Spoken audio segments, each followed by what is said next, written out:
Good morning students.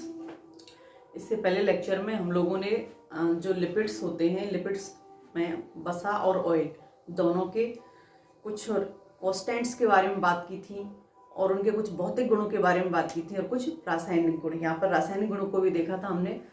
अब next चलते हैं हम यहाँ पर कि जो लिपिड्स होते हैं, इन लिपिड्स के जैविक महत्व क्या है। लिपिड का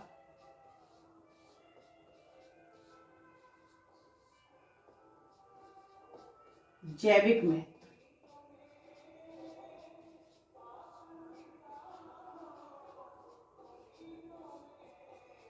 यहाँ पर लिपिड के जैविक महत्व क्या है।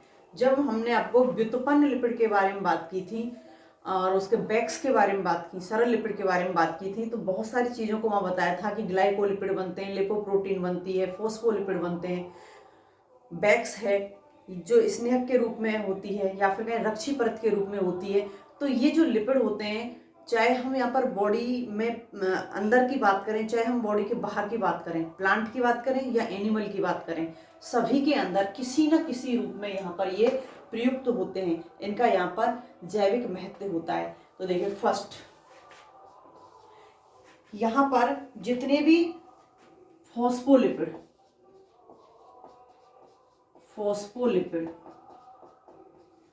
ग्लाइकोलिपिड, लिपोप्रोटीन,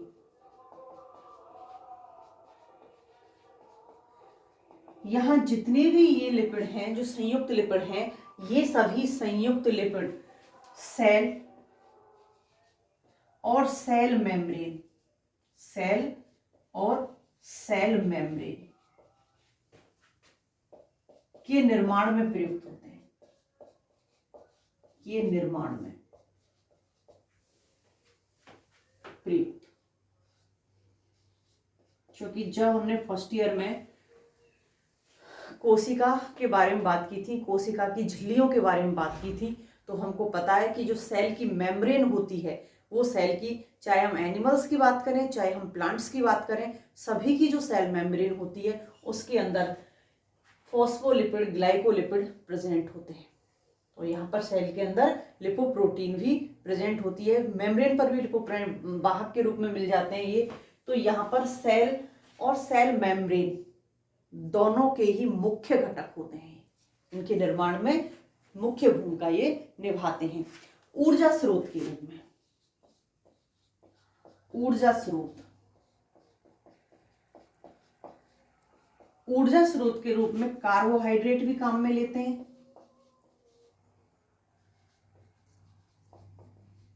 प्रोटीन भी काम में लेते हैं और इसके अलावा लिपिड भी काम में लेते हैं।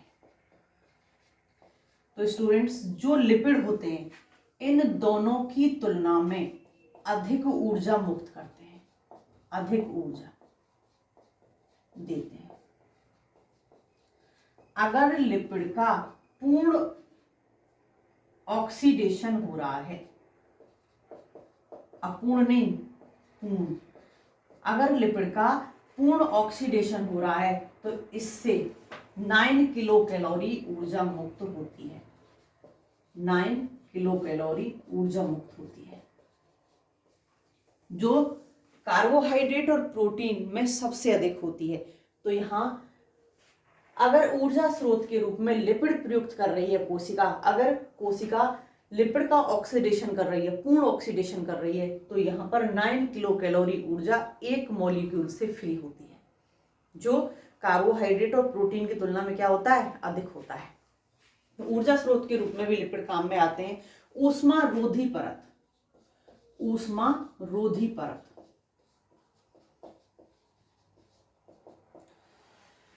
यहां जो लिपिड होते हैं वो इंसुलेटर का कार्य करते हैं,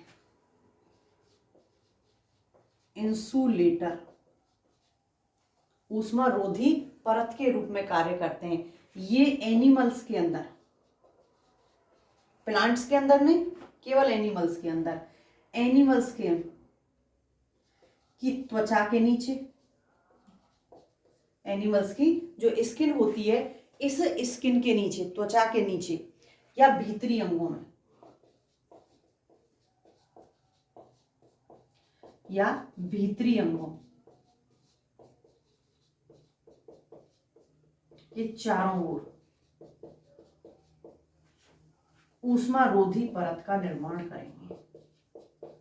ऊष्मा रोधी परत बनाते हैं जो हमारे विपरीत मौसम में, अगर ज्यादा सर्दी है तो हीट को अंदर ही, जो बॉडी हीट है उसको अंदर ही रखेंगे, बाहर नहीं निकलने देंगे। अगर ज्यादा गर्मी है, बाहर टेम्परेचर ज्यादा है, तो अंदर का जो टेम्परेचर बॉडी का कम है उसको मेंटेन रखने में लिपिड्स मुख्य रूप से भूमिका निभाते हैं। बॉडी टेम्परेचर को मेंटेन रखने में, अगर बॉडी टेम्परेचर जो बाहर का वातावरण है उसके अकॉर्डिंग कम ज़्यादा होगा तो हमारी बॉडी क्या हो जाएगी, काम नहीं करेगी। गर्मियों में ज़्यादा जल्दी शरीर में से जितना भी सेल्स का जो वाटर है वो निकल जाएगा, गर्मियों में क्या हो, सर्दियों में जम जाएगा। तो यहाँ पर ये इंसुलेटर का कार्य कर रही है, एक ऊष्मा रोधी परत का कार्य कर रहे हैं लिपिड्स। यहाँ बॉडी का जो अंदर का टेम्परेचर है उसको मेंटेन करके रख रहे हैं, बाहर के टेम्परेचर के साथ उसको कम या ज़्यादा नहीं होने देते। चाहे ये त्वचा के नीचे भी प्रेजेंट होती है और उसके अलावा जो अंदर के अंग हैं उनके अंदर के अंगों को भी चारों तरफ से प्रोटेक्ट करके यहाँ पर एक इंसुलेटर लेयर का कार्य करती है। हार्मोन्स व विटामिन्स के रूप में, तो देखिए विभिन्न प्रकार के जो लिपिड हैं, विभिन्न प्रकार के लिपिड,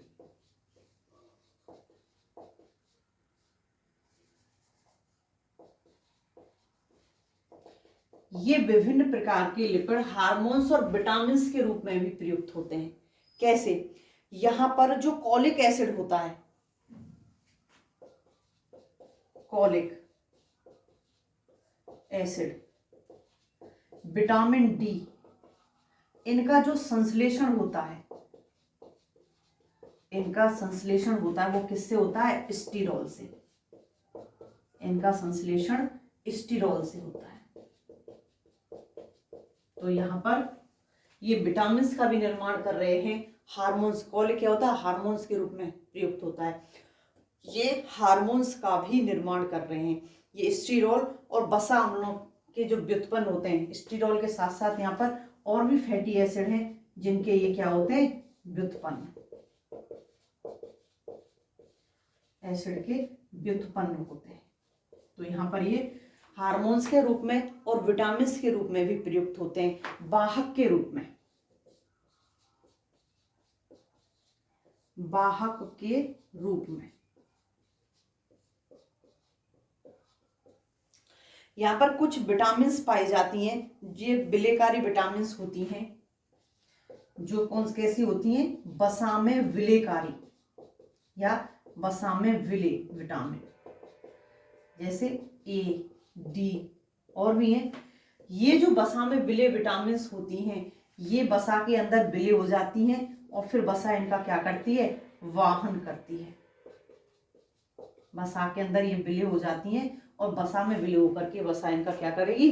वाहन करेगी, एक जगह से दूसरी जगह पर पहुंचाने का कार्य करती हैं।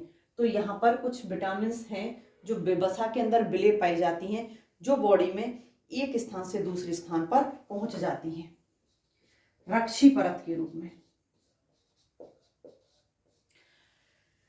एनिमल्स में पाई जाती है ऊष्मा रोधी के रूप में, लेकिन प्लांट्स में पाई जाती है रक्षी परत के रूप में। प्लांट्स में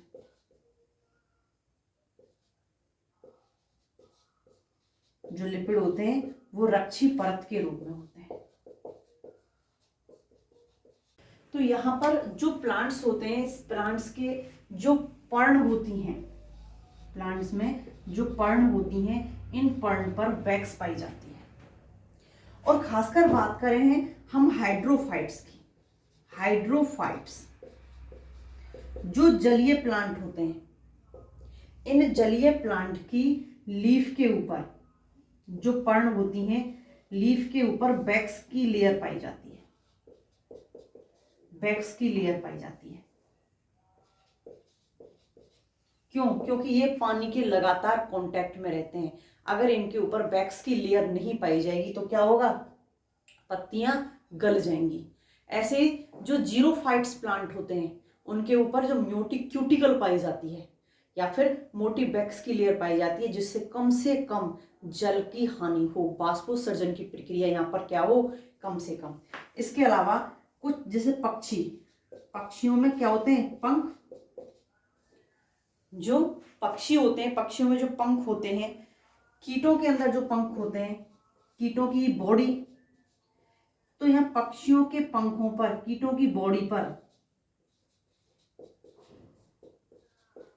बैक्स लेयर पाई जाती है, बैक्स लेयर पाई जाती है। कुछ एनिमल्स के अंदर फर पाए जाते हैं, फर उपस्थित होते हैं एनिमल्स में, तो यहां भी क्या होती है, बैक्स लेयर होती है। जिन पक्षियों में पंख होते हैं, कीटों में, वहां भी बैक्स लेयर पाई जाती है। जिनके अंदर फर पाए जाते हैं उनमें भी क्या पाई जाती है, बैक्स की लेयर पाई जाती है, इनकी सुरक्षा के लिए। अंगों की सुरक्षा, अंगों की सुरक्षा,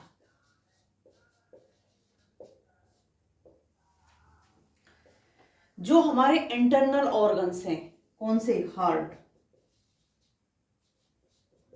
लंग्स, लिवर, किडनी, ये सभी क्या है, ये ऐसे ऑर्गन्स हैं बॉडी के अंदर, इनके ऑर्गन्स के चारों तरफ, जैसे मान लें ये ऑर्गन है, तो इसके चारों तरफ एक फैट की लेयर पाई जाती है, एक मोटी लेयर पाई जाती है। तो यहाँ ये एज ए एक स्नेहक और कुशन के रूप में कार्य करते हैं। ये यहाँ पर स्नेहक और कुशन के रूप में कार्य करते हैं। जो हमारी बॉडी में बाह्य आघात पड़ते हैं, धक्का लग जाए, गिर जाए, कुछ भी हो जाए, तो हड्डियां टूटती हैं। ऐसा तो नहीं सुना होगा कि लीवर टूट गया, किडनी टूट गई, नहीं। तो ये किसकी वजह से होता है, यहाँ पर जो फैट की लेयर पाई जाती है उसकी वजह से। ये जो बाहर के जितने भी झटके होते हैं उनको खुद एब्जॉर्ब कर लेते हैं, और जो यहाँ इंटरनल ऑर्गन्स होते हैं इनको क्या रखते हैं, ये सुरक्षित रखते हैं। तो यहाँ पर एक सुरक्षित परत के रूप में इनके चारों तरफ ये पाए जाते हैं। एक न्यू बॉर्न बेबी आपने देखा होगा कभी स्टूडेंट्स, तो न्यू बॉर्न बेबी की बॉडी पे जगह जगह पर नीले धब्बे पाए जाते हैं। वहां पर जो नीले धब्बे पाए जाते हैं बॉडी के ऊपर, जिसको हम व्हाइट फैट भी कहते हैं, तो वो सबसे ज्यादा इंसुलेटर होती है, एक ऊष्मा रोधी के रूप में होती है। क्योंकि जो न्यू बॉर्न बेबी होता है उसके अंदर खुद का डिफेंस सिस्टम तो होता नहीं है इतना, क्योंकि डिफेंस सिस्टम तो आप लोगों ने जूलॉजी में पढ़ा है कि धीरे धीरे रेडी होता है, तो उसका खुद का डिफेंस सिस्टम तो होता नहीं है। तो वहां पर जो व्हाइट फैट पाई जाती है उनके अंदर न्यूबॉर्न बेबी में, वही उनको बाहर के वातावरण से प्रोटेक्ट करती है। तो यहाँ पर ये इसके विभिन्न कार्य हो गए। नेक्स्ट बात करते हैं हम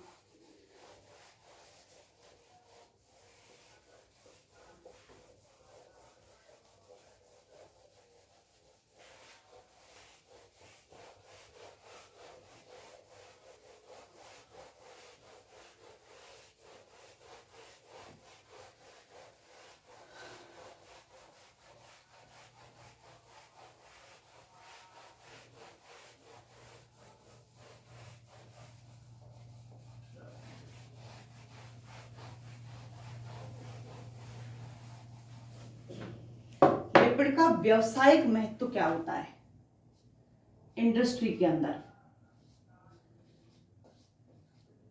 लिपिड का व्यावसायिक महत्व,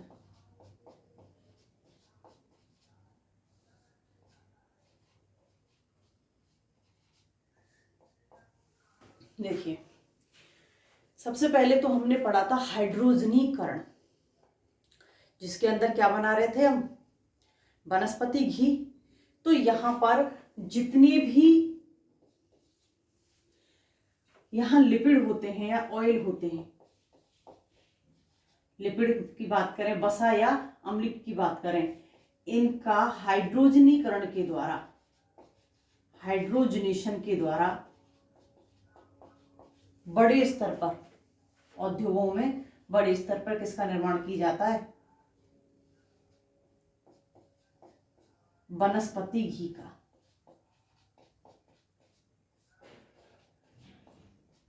तो यहाँ पर वनस्पति घी का निर्माण किया जाता है।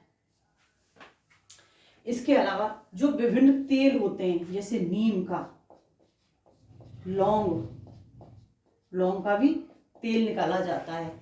नीम, लौंग, अरंडी, इन सभी के ऑयल्स को औषधि के रूप में काम में लिया जाता है। यहाँ पर औषधि के रूप में इनमें और अन्य रासायनिक पदार्थों को मिलाकर यहाँ औषधि के रूप में प्रयुक्त होते हैं। क्योंकि अगर दवाइयां बन रही हैं तो घर तो बनेंगी नहीं, कहाँ बनेंगी? कहीं उद्योगों में। तो यहाँ पर नीम, लौंग, अरंडी के जो भी ऑयल्स होते हैं इनको यहाँ पर औषधि के रूप में यहाँ प्रयुक्त किया जाता है। विभिन्न प्रकार के जो सीड होते हैं, विभिन्न प्रकार के जो सीड्स होते हैं, इन सीड्स में संचित जो ऑयल होता है जैसे सरसों, मूंगफली, अरंडी, यहाँ जितने भी ये सीड्स हैं इनके अंदर संचित ऑयल मिलता है, तेल मिलता है। तो यहाँ पर इन उद्योगों के अंदर, यहाँ पर इन इंडस्ट्रीज के अंदर से इनके सीड्स में से ऑयल को क्या कर लिया जाता है? सेपरेट, पृथक कर लेते हैं। और आप लोगों को पता है कि दैनिक जीवन में ये हमारे कितने काम आते हैं। बिना ऑयल के तो कोई काम हो ही नहीं रहा है किचन के अंदर। तो यहाँ पर ये जो ऑयल हैं वो हमारे दैनिक जीवन में भी काम आते हैं, उद्योग धंधों में विभिन्न लुब्रिकेंट के रूप में भी काम आते हैं। ऐसा नहीं कि लुब्रिकेंट के रूप में काम नहीं आते, ये लुब्रिकेंट के रूप में भी काम में आते हैं। तो यहाँ पर इंडस्ट्रीज के अंदर इनको यहाँ पृथक करने का कार्य किया जाता है। इसके अलावा जो वैक्स होती है, यहाँ पर जो वैक्स होती है, मोम होता है। मोम का क्या होता है? रासायनिक रूप से निष्क्रिय होती है। मोम रासायनिक रूप से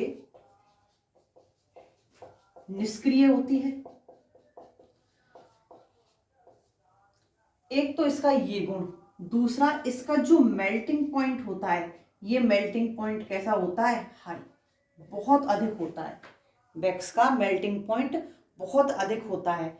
और जल में कैसी होती है? ऑविले, जल में ऑविले।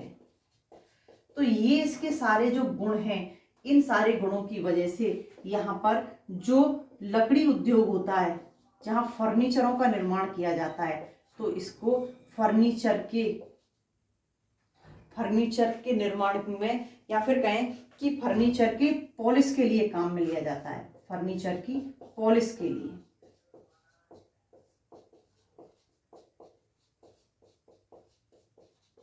लिए यूज किया जाता है वैक्स का।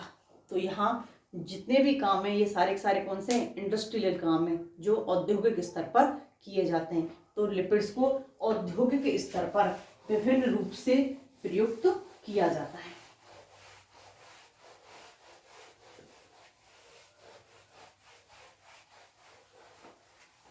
नेक्स्ट बात करते हैं लिपिड का ऑक्सीकरण।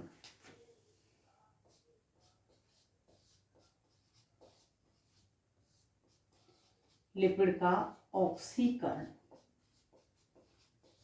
क्योंकि हमको यहाँ पर अल्फा और बीटा दो ऑक्सीकरणों को देखना है जो लिपिड के ऑक्सीकरण होते हैं।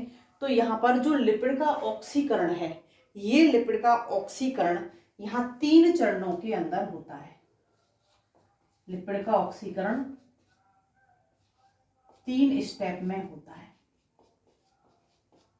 और वो 3 स्टेप कौन कौन सी हैं? सबसे पहले एनीवन, कोई भी लिपिड है उसका वसा का अपघटन होगा। सबसे पहले उसके वसा का अपघटन होगा।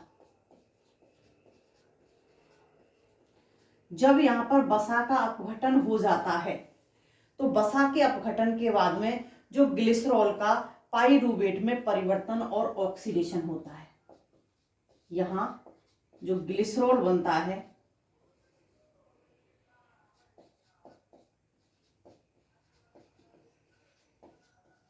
उस ग्लिसरॉल का पहले तो पाइरूवेट में परिवर्तन होगा,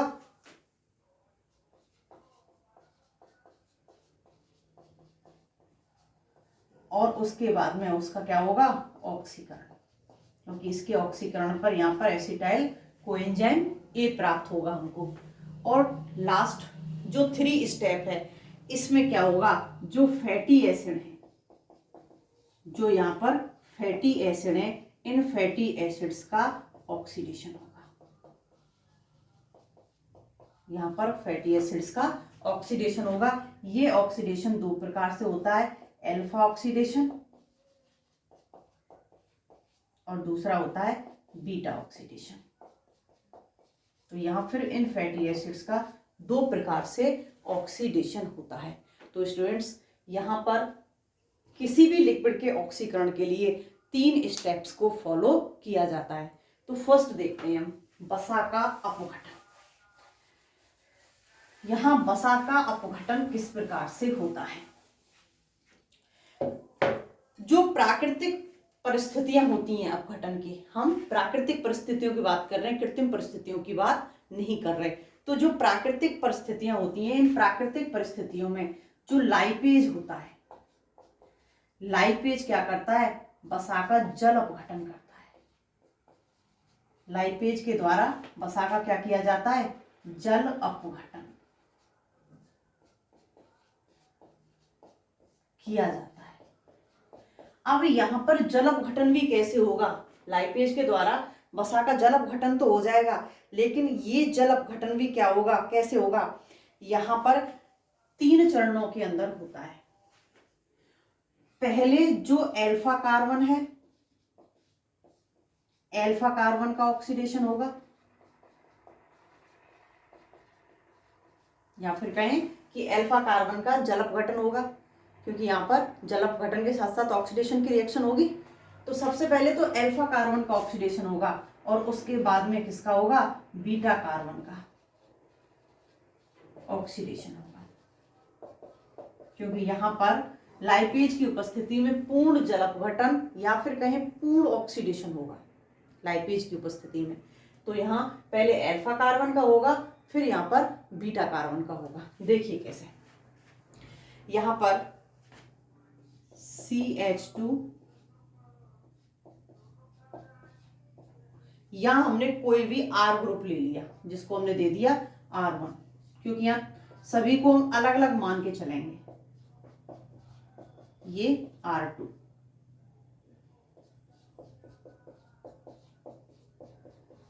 और ये R3।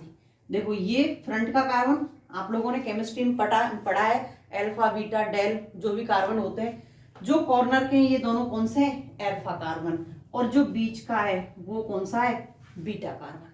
तो यहाँ पर सबसे पहले किसका होगा, अल्फा कार्बन का, चाहे ऊपर वाले का हो जाए चाहे नीचे वाले का हो जाए। तो यहाँ पर लाइपेज की उपस्थिति में, यहाँ क्या है, लाइपेज, और लाइपेज की उपस्थिति में क्या होगा, जल अपघटन।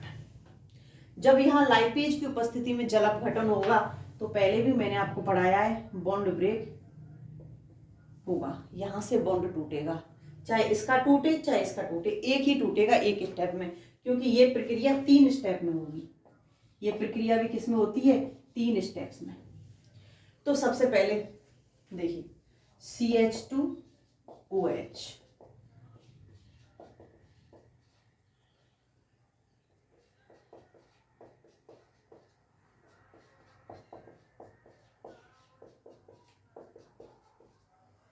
और यहां पर क्या बन जाएगा,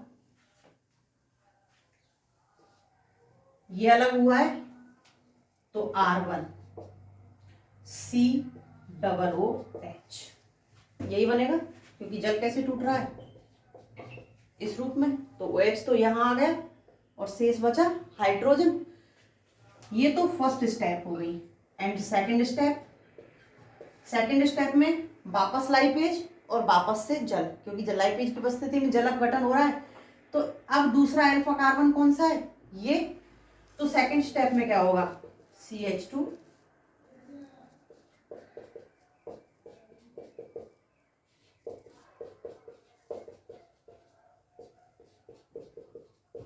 अब यहां पर जो भी अल्फा कार्बन थे, एक अल्फा कार्बन ये है और दूसरा अल्फा कार्बन ये है, तो दोनों का यहां पर क्या हो गया,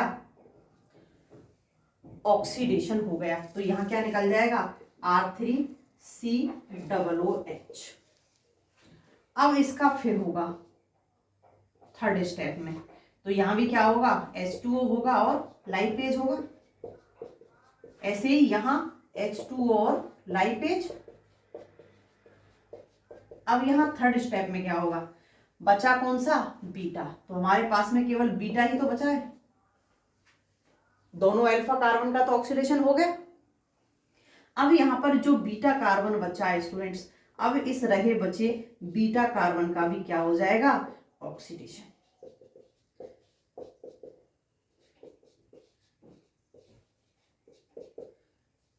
अब मुझे बताओ ये क्या है, ग्लिसरॉल है या नहीं है।